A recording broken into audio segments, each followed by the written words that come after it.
the 3 things that I want to leave with you, just these 3. I could do 10, I could do a whole life class. But just these 3 things will carry you if you let them.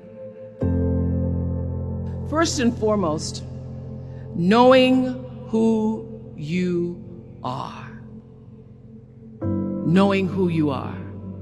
Being able to answer this question, who am I? And what do I want?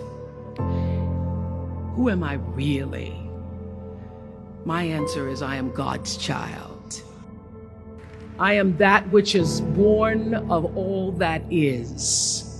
I am, as Pierre de Chardin said, a spiritual being having a human experience, come trailing the breath of the ancestors yet, but trailing the breath of the angels, and understanding that because I am connected to the source of all that is possible for me. That's who I am. And what do I want? I don't want to just be successful in the world.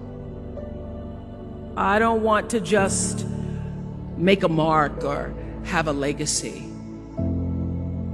The answer to that question for me is I want to fulfill the highest, truest expression of myself as a human being. I want to fulfill the promise that the Creator dreamed when He dreamed the cells that made up me. What do I want? You must have some kind of vision for your life. Even if you don't know the plan, you have to have a direction in which you choose to go. What I've learned is that's a great metaphor for life.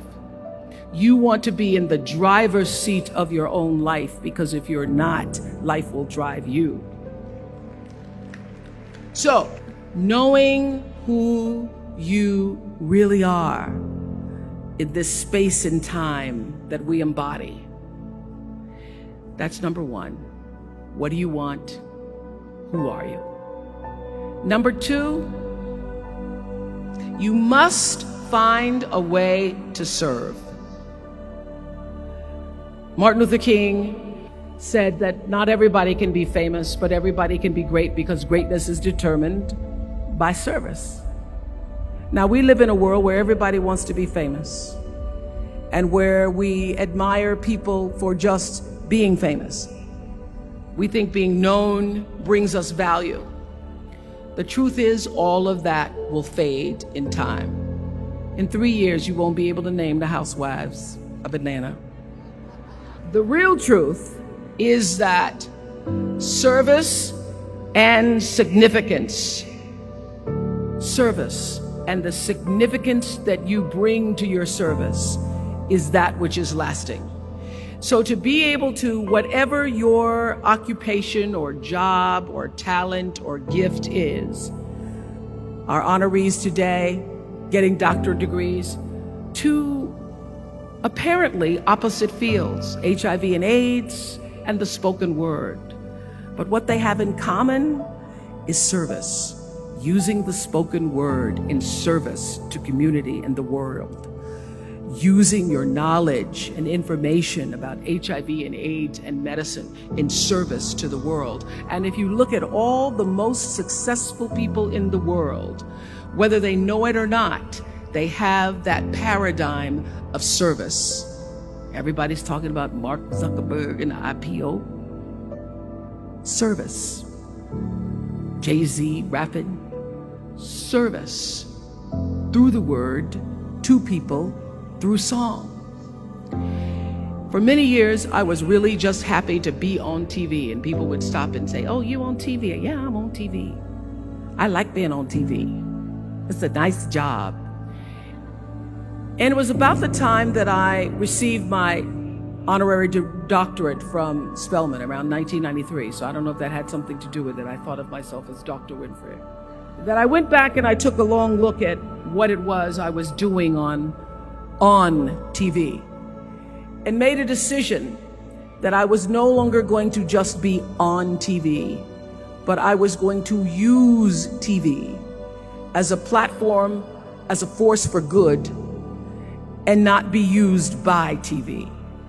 And I will tell you, my decision to make that significant change in the way I operated on television, using television as a service, changed my career exponentially.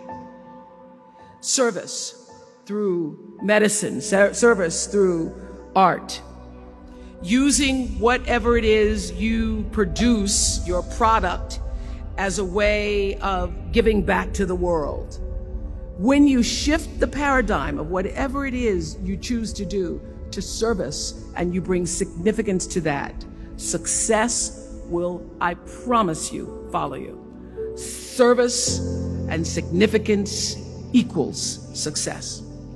That's number 2. Number 3, it's so simple, but so hard to do. Always do the right thing. Be excellent. People notice. Think of how you notice. You go to Taco Bell, somebody gives you an extra napkin and some sauce. You notice. You want to go back to that person, because even at Taco Bell, excellence shows itself. Be excellent. Let excellence be your brand.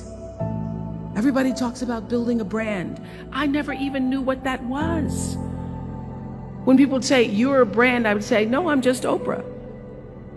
What I recognize now is that my choice to, in every way, in every example, in every experience, to do the right thing and the excellent thing is what has created the brand.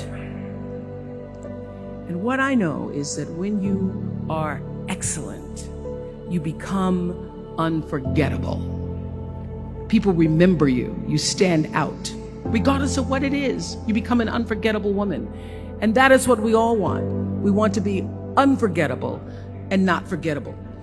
So doing the right thing, even when nobody knows you're doing the right thing, will always bring the right thing to you. I promise you that. Why?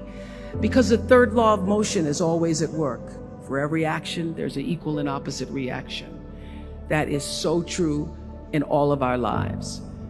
You just have to do the right thing, and the right thing will follow you even when people don't support it.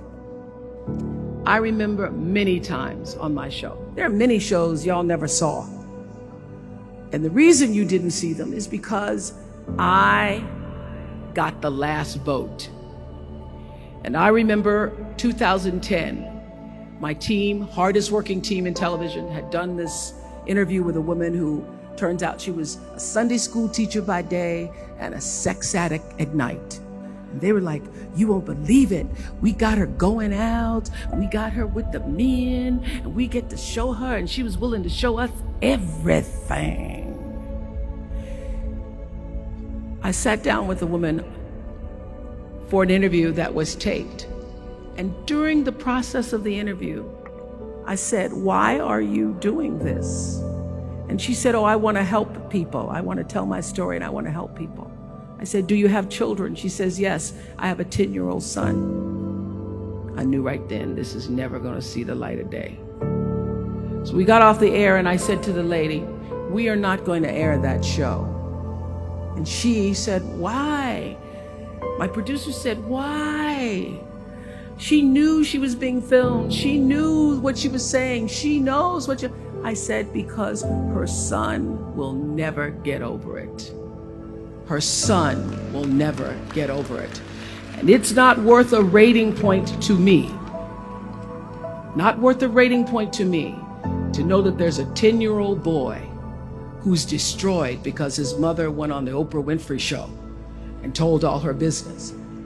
You do the right thing, even when other people think it may not be. And oftentimes, when you make a decision to do the right thing, immediately you're faced with doubt. Was that the right thing? Was that the right decision? I don't know. Was that the right thing? You always know it's the right thing, when in the end, there is peace.